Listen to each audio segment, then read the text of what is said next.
So let me get this straight. We're supposed to be mad at Trump for dismantling diversity, equity, and inclusion DEI programs because they're supposed to be helping the black people.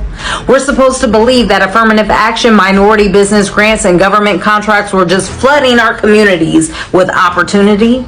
Oh, I see. We're just swimming in federal money, living our best entrepreneurial lives and catching those SBA checks and securing those government contracts left and right. And that's the story that they tell. But here's the punchline. White women got it all. Yep, every single time they roll out a minority initiative, white women quietly scoop up those lion shares while America convinces itself that black folks are getting all the help. And they've been doing it for decades. Here's the con game. Ever notice how every time they talk about minority programs, they use our black faces for their PR campaigns? They put our struggle, our history of oppression, our generational disadvantages on the front cover, promising that these initiatives will finally level up to the playing field. But tell me this, if these programs are designed to help us, why do black business still get denied 42% of their loan applications while white businesses are denied only 16%, receiving only 57 cents of every dollar expected to federal contracts,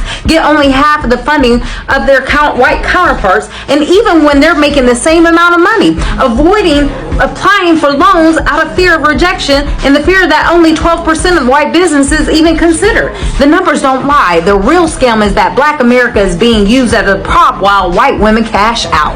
But see, let me drop those receipts for you, because the real beneficiaries to these black programs is white women. Affirmative action, white women got the biggest boost.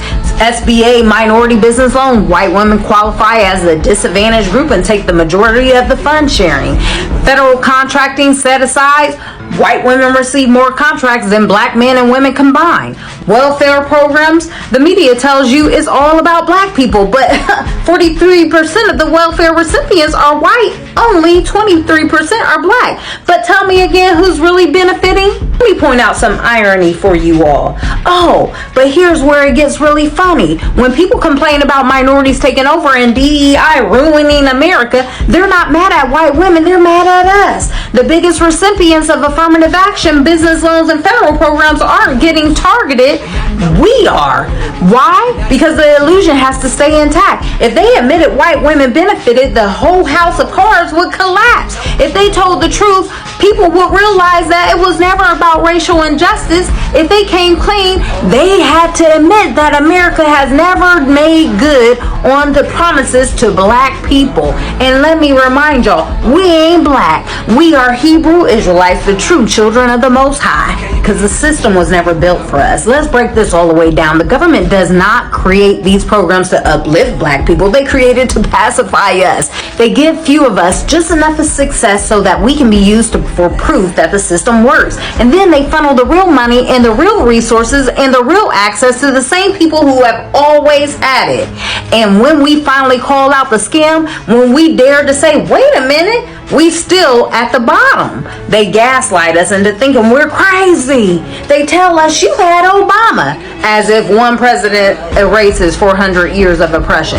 You have affirmative action, which helped white women the most. You have welfare, which helped more white families than black ones. See how the game works? But here's the uncomfortable truth. No man shall save us. The Bible already told us what was up. No government, no policy, no program was ever going to be our savior. The Most High alone. No man shall save you. Deuteronomy 28:68 says, we've been waiting on America to finally do right by us. We've been waiting on politicians, waiting on grants, waiting on equity initiatives, and waiting on reparations. All the while the same cycle repeats itself. But here's the good news. Our 400 years of oppression ended in 2024. And if history tells us anything, it's that when one era of captivity ends, deliverance is right around the corner.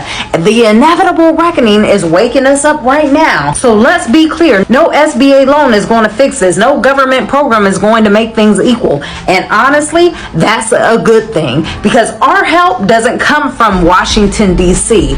Our salvation isn't tied to a federal budget. My help comes from the Lord, the maker of heaven and earth, the Most High. Psalms 121:2. It's time for us to stop begging to be at tables that were never meant to feed us. It's time to wake up from the illusion that the system will ever be just. It's time to turn back to the Most High and walk in truth of who we are. Because no matter how many times they rewrite history, truth will always win. And for those who still stuck in this illusion, still believing that minority means black and that these programs were ever about us, check the statistics, follow the money, and wake up and realize who you are. You are the real children of Israel. Wake up.